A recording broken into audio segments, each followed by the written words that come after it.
आपण बघत आहोत कथासंग्रहाचं अभिवाचन. कथासंग्रहाचं नाव आहे संवेदना. लेखिका सुरेखा यशवंत गायकवाड. आजची कथा ती एक स्त्री. काल मी मार्केटमध्ये काही सामान खरेदी करत होती. तेवढ्यात मला कुणीतरी मागून आवाज दिला आणि मी मागे वळून बघितलं तर कितीतरी दिवसांनी सुरबाला समोरून बघत होते. ती खूप थकलेली वाटत होती. अर्धवट पाणी झालेले केस, डोळे फुलवर गेलेले आणि चेहराही निर्विकार. अगं विसुलभा, मी एकदम म्हणावर आले. माझ्या मनातली माझी मैत्रीण ही नव्हती, मनावर ओझं घेऊन जगणारी. इकडच्या तिकडे गप्पा झाल्या. तिने सांगितले की नवऱ्याला जाऊन 5 वर्ष झाली. मुलगा पुण्यात असतो बायको मुलाबरोबर. सांगत असतानाच मला घरून फोन आला आणि मी तिचा निरोप घेतला. घरी आल्यानंतर माझ्या मनातून सुलभाची जात नव्हती. सुलभा माझी मैत्रीण. आम्ही दोघी एकाच शाळेत. ती अभ्यासात हुशार, दिसायला सुंदर गोळीपान, लांबलचक केस. सुलभा शांत आणि मनमिळाऊ. 2 भावांच्या पाठीवर झालेली सुलभा घरातही आणि बाहेर सर्वांची लाडकी. ही 10वीत असताना वडिलांना हृदयविकाराच्या झटक्यात निधन झाले. पाठोपाठ वर्षांतर आईचं निधन झालं. तिच्या भावाने तिच्या वयापेक्षा मोठ्या विधूर माणसाच्या सोबत लग्न लावून दिलं. त्याला एक 6 ते 7 वर्षाचा मुलगा होता. सुलभा खुश होती. छान मोठं घर, सरकारी नोकरी.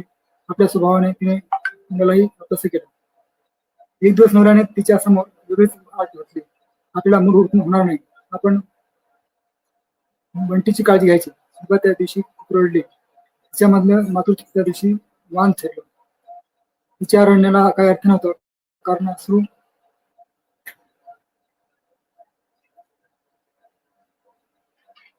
पुसण्यासाठी हातच नव्हते. तिने आपले अश्रू पुसले.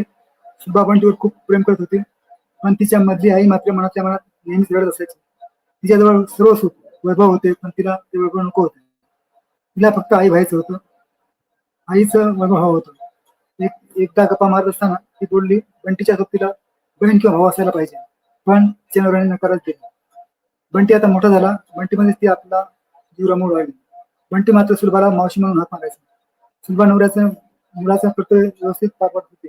कधी कधी सुलभा रात्रभर रडत राहत असायची. तिचा नवरा मात्र सर्व सुख होऊन शांत झोपलेला असायचा. तिने त्याला सर्वस्व दिले, पण त्याने मात्र तिला भीतच ठेवलं. कधी कधी तिला आपल्या पोटात बाळ आहे असे भास व्हायचे. आपण आई होणार ही भावना सुकावून जायची.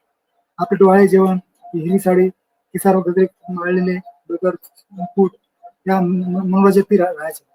तिला आई होण्याच्या वेदना, तो बाळाचा पहिला स्पर्श, बाळाचं पहिलं पाऊल, त्याचं बोकडं बोलणं, सर्व तिला अनुभवायचे होते. तिला हे सुख औषध कधी मिळणार नव्हतं.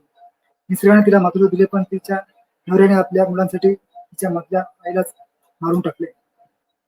त्याला काळजी होती ती फक्त त्याच्या मुलाची, त्याच्या संगोपनाची, पण सुलभाने त्याच्या संगोपनाची जबाबदारी संपूर्णपणे पार पाडली. कुठलीच गंभीरता त्याला जाणून दिली नाही. आईसारखी माया केली, पण बंटीने मात्र सुलभाला आई म्हणून कधीच हात मारली नाही. सुलभा आधीपासून खूप शोषित आणि शांत होती. तिने कधीच कुठली जीवनाविषयी तक्रार केली नाही. सुलभा जेव्हा जेव्हा माहेरी जायची, तेव्हा तिला तिच्या मैत्रिणीच्या अंगावर खेळणारी ती निरागस मुलं बघितली की तिच्या मध्ये पाना फुटायचा. डोळ्यातले असू तिच्यामधल्या आईला कधीच आठवत आले नाही. आता बंटी चांगला अभ्यास करून इंजिनियर झाला. कोणी ते मोठ्या कंपनीत नोकरीला लागला. आपल्या पसंतीच्या मुलीशी लग्न करून संसार थाटला. घरात सुलभा तिचा नवरा अशातच एक दिवस त्याला अटक आला आणि त्याचं निधन झालं. बंटीने वडिलांचे सर्व विधी पार पाडले. जाताना स्वतःला ती स्वतःची काळजी घे असे 2 शब्द बोलून निरोप घेतला.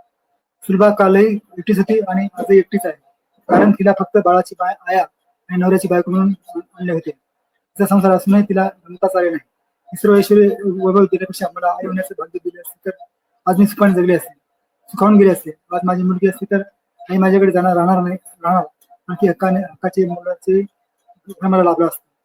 सुलभा फक्त जगत होती. आज तिच्या डोळ्यात मला कुठली संवेदना दिसत नाही.